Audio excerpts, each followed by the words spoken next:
નમસ્કાર મિત્રો, હું છું આપનો બિરજુ મકવાણા, જેની પાચન શક્તિ સારી છે. પહેલાં તો ઝડપી બીમાર થશે નહીં, અને થશે તો ઝડપી બીમારીમાંથી બહાર આવી જશે. દરેક બીમારી સાથે લડવામાં વ્યક્તિની પાચન શક્તિ મદદ કરે છે, પણ પાચન શક્તિ મંદ થઈ ગઈ એ ઘણી મુસીબતની વાત થાય છે. ભલે એ પછી આયુર્વેદિક ઉપચાર લે, હોમિયોપેથિક ઉપચાર લે કે પછી એલોપેથી ઉપચાર લે, જો તમને આયુર્વેદિક ચિકિત્સા પાસે જશો તો તે પાચન શક્તિ તરફ ધ્યાન આપે છે. પહેલાં પ્રયત્ન કરે છે, પછી બીજી ઉપચાર પદ્ધતિમાં પાચન શક્તિ તરફ બિલકુલ ધ્યાન પણ આપવામાં આવતું નથી.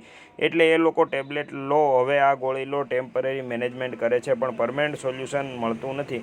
10 વાત હું તમને એવી જણાવીશ કે જ્યારે પણ કરતા નહીં અને ક્યારે કરતા હો તો આજે તેને અવોઇડ કરજો, જેનાથી તમે પોતે જીવનમાં સુધાર લાવી શકો છો. આ મંદાગ્નિ થશે નહીં, અને જો કોઈને આજથી સુધરવા લાગશે, અને પેટની અગ્નિ જેવી, જેમણે આપણે જઠરાગ્નિ કહીએ છીએ, એ હંમેશા એવી ને એવી જ રહેશે.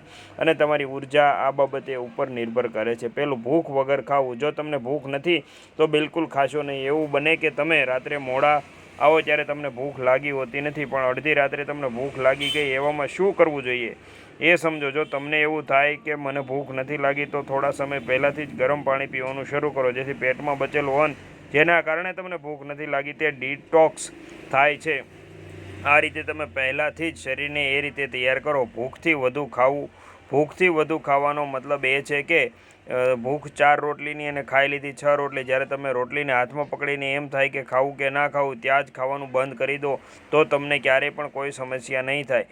ક્યારેક કોઈ વસ્તુ આપણે વધુ સ્વાદિષ્ટ લાગે તો વધારે ખવાઈ જાય, ક્યારેક બાકી બચેલું ખતમ કરી દેવાના ચક્કરમાં વધુ ખાઈ લે છીએ. એટલે ક્યારે પણ ભૂખથી વધુ ના ખાશો. ચાવ્યા વગરનું ભોજન લેવાથી પણ જઠરાગ્નિ મંદ પડે છે, તરત નથી થઈ શકતું. એક સ્લો ક્રિયા છે. થોડા મહિનામાં વર્ષો સુધી આ રીતે ભોજન લેવાથી પાચન ક્રિયા મંદ થવા લાગે છે. તમે જેટલું ચાવીને ખાઓ એટલું વધારે સારું રહેશે. વધુ ભોગ વિલાસ. જે લોકો વધારે સમય આ બાબતોની ઈચ્છા રાખે, આ ભોગ ઉપર વધુ ધ્યાન આપે છે, તેમની પાચન શક્તિ બહુ ઝડપી ઘટે છે. ખાવા સાથે પાણી પીવું. ખાવાની સાથે સાથે 2-3 ઘૂંટડા પાણી લઈ શકાય, પણ વારંવાર પાણી લેવું એ પાચન મંદ કરે છે. જો તમે સૂકું ખાવાનું ભાવતું નથી તો ખાવાનું વધુ રસાવાળું બનાવો, પણ એકલું પાણી પીવું નહીં. ખાધા પછી તરત જ સૂઈ જવું. બપોરના ખાધા પછી ડાબા પડખે સૂવું સારું કહેવાય, પરંતુ સૂઈ જ રહેવું, કાંઈ કામ જ ના કરવું. સવારે ખાધું અને સૂઈ ગયા, બપોરે ખાધું અને સૂઈ ગયા, સાંજે ખાધું અને સૂઈ ગયા, આ ખોટું છે. તેનાથી ખાવાનું પેટમાં સડવા લાગે, પાચન અગ્નિ મંદ પડે છે. એકવાર પાચન મંદ થઈ ગયું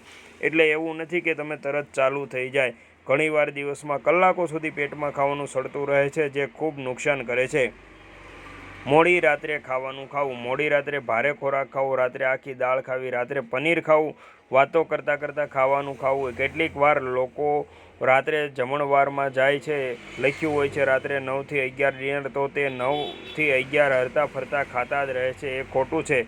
8. ખાવાનું ખાધા પછી તરત નહાવા જતું રહેવું. ઘણા લોકો હવે નવો ટ્રેન્ડ લાવ્યા છે, સ્વિમિંગ પુલમાં નહાતા ખાતા હોય છે. એનાથી બચો, એનાથી સંધિવા પણ થઈ શકે છે, સાંધાના દુખાવા પણ વધી શકે છે. 9.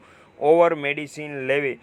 ક્યારેક ટાઇફોઇડ થઈ જાય, પીળીઓ થઈ જાય, અસ્થમા હોય, જ્યારે વધુ સમય દવા ચાલે ત્યારે ભૂખ મરી જાય છે. ટેન્શન. વધુ પડતું ટેન્શન લેવાથી પણ ભૂખ મરી જાય છે. ઘણા નેગેટિવ લોકો વચ્ચે રહેવું. ચીડિયાપણું.